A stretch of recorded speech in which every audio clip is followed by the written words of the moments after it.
और ब्रेक के बाद स्वागत है समाचार प्लस झारखंड। बिहार में रुख करेंगे अगली खबर का। रामगढ़ उपचुनाव की काउंटिंग शुरू हो गई है। बता दें कि रामगढ़ कॉलेज में बने मतगणना स्थल में 40 टेबलों पर काउंटिंग हो रही है। मतों की गिनती 10 राउंड में की जाएगी और मतगणना स्थल पर सुरक्षा के पुख्ता इंतजाम भी किए गए हैं। गौरतलब है कि रामगढ़ उपचुनाव में मुख्य मुकाबला एनडीए और यूपीए उम्मीदवार के बीच में है। अब देखना होगा कि इस महामुकाबले में किसकी जीत होगी।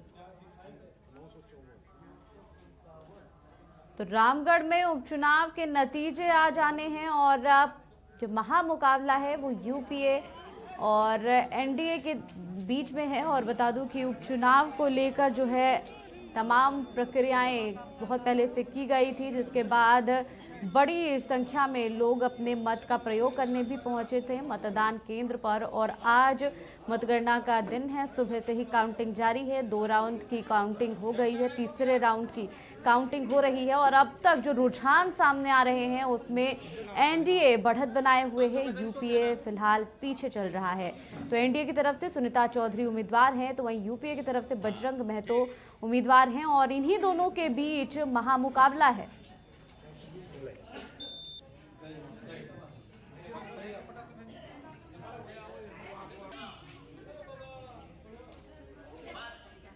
और ज्यादा जानकारी के लिए रुख करेंगे सहयोगी मोइजुद्दीन का, हमारे साथ लाइव जुड़ रहे हैं। मोइजुद्दीन, सुबह से ही काउंटिंग जारी है, अब तक कितने राउंड की काउंटिंग हो गई है, क्या कुछ जानकारी मिल रही है?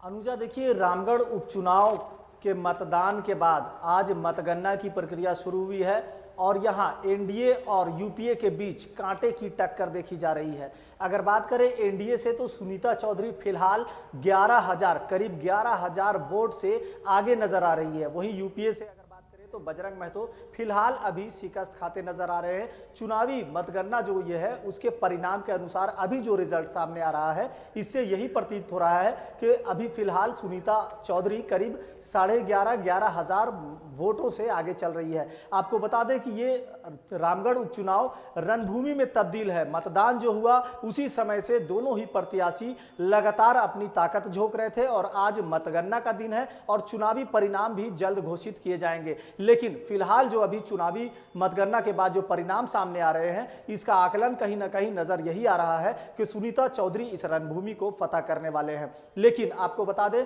कि जिस तरह से झारखंड उपचुनाव में, रामगढ़ उपचुनाव में प्रत्याशियों की ओर से जो ताकत झोंकी गई, चाहे वो एनडीए के दल से हो या यूपीए की ओर से, हर कोई जमीनी सतह पर उतरकर घर घर तक जाकर लोगों के बीच पहुंचता रहा। लेकिन अब देखना होगा कि जीत किसे हासिल होती है, हार किसे नसीब होता है। लेकिन बिल्कुल है, लेकिन मोइजुद्दीन, ये बात ये भी है कि 2019 के बाद जितने भी उपचुनाव हुए हैं सभी में यूपीए ने जीत दर्ज की है। एनडीए के लिए कितना मुश्किल होने वाला है ये?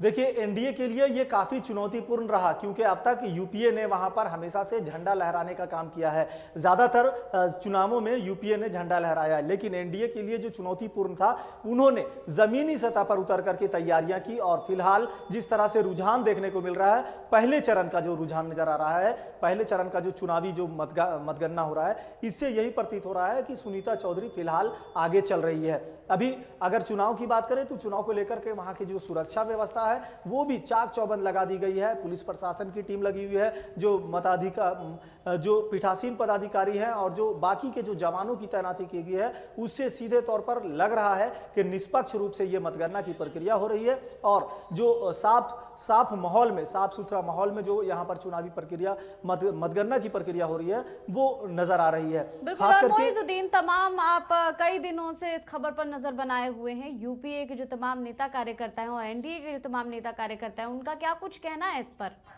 देखिए, लोगों के जो नेतागण हैं और जो कार्यकर्ता हैं वो लोग तो यही चाह रहे हैं कि फिलहाल अपने प्रत्याशी को जीत दिला दे। प्रत्याशियों की बात करें अनुजा तो रामगढ़ उपचुनाव में कुल 18 प्रत्याशी है, जिसमें से 2 के बीच ही कांटे की टक्कर चल रही है, जिसमें एनडीए के सुनीता चौधरी है और यूपीए से बजरंग महतो है। लेकिन इसके अलावा अगर बात करेंगे तो 14 प्रत्याशी ऐसे हैं जो कि इंडिपेंडेंट है, स्वतंत्र हैं, जिसमें कई छोटे छोटे जो छात्र नेता है वो लोग इस चुनावी रणभूमि में कूद चुके हैं और कहीं ना कहीं ये भी अपने भविष्य को आजमाना चाहते हैं, अपनी जो छवि है उसे एक बार सामने लाना चाहते हैं। लेकिन फिलहाल इन छात्रों को कितना मौका मिलेगा बिल्कुल, ये तो आप आपके जो सामने तमाम नजर आ पार्टियों रहा की है। बात कर रहे हैं मोइजुद्दीन, जानना चाहूंगी कि ये जो जैसे जैसे रुझान आ रहे हैं उनका क्या पोजीशन है इसमें? मिशन अभी इन छात्रों का तो गिनती में वैसा कुछ नहीं नजर आ रहा है, क्योंकि इनकी कोई छवि वैसे नहीं बनी रही, कोई वर्चस्व नहीं रहा। हालांकि वहां का जो टक्कर है ये दो ही प्रत्याशी के बीच है, बजरंग महतो और सुनीता चौधरी। तो सुनीता चौधरी को लोगों की सहानुभूति भी मिली है। बजरंग महतो आसपास के जो क्षेत्र हैं वहां उनका एक बड़ा पकड़ है। दोनों ही प्रत्याशी जबरदस्त हैं और अपने अपने क्षेत्र में अपना मुकाम रखते हैं, लेकिन फिलहाल सुनीता चौधरी को जो वोट मिल रही है उससे यही प्रतीत हो रहा है कि वो आगे चल रही है। लेकिन देखना दिलचस्प होगा कि आगे जीत किसे मिलती है। बिल्कुल मोइजुद्दीन, जानना चाहूंगी कि कब तक नतीजे सामने आ जाएंगे और कितना इंतजार करना पड़ेगा अभी? जिस तरह से मतगणना के जो परिणाम है वो पहले चरण का मतगणना का परिणाम हमने आपको बताया, जो सामने अभी करीब 11:30 से 11,500 मतगणना से सुनीता चौधरी आगे चल रही। लेकिन परिणाम ही जल्द घोषित किए जाएंगे। जब मतगणना की प्रक्रिया कंप्लीट हो जाएंगी उसके बाद पीठासीन पदाधिकारी ईवीएम मशीन को और जो मशीन है वहां पर वीवीपैट जो भी है उसे पैक करेंगे, सील करेंगे। इसके बाद अधिकारियों की ओर से निर्णय लिया जाएगा कि कब वो मतदान पेटी को आगे बढ़ाएंगे, और जो अधिकारी है वो इस पर फिर निर्णय लेंगे कि इसकी जो परिणाम है वो कब घोषित किए जाएंगे। लेकिन ये जल्द ही आपको समाचार प्लस आप सभी के सामने इसे प्रस्तुत जरूर करेगा। बिल्कुल, बहुत बहुत शुक्रिया मोइजुद्दीन तमाम जानकारियों के लिए। तो रामगढ़ उपचुनाव के नतीजे बस कुछ ही देर में आ जाएंगे। 10 राउंड की काउंटिंग सुबह से ही जारी है और 2 राउंड की काउंटिंग हो चुकी है, तीसरे राउंड की काउंटिंग जारी है। और फिलहाल ये आपको जानकारी दे दूं कि एनडीए बढ़त के साथ आगे चल रही है, तो वहीं यूपीए पीछे खिसक चुकी है।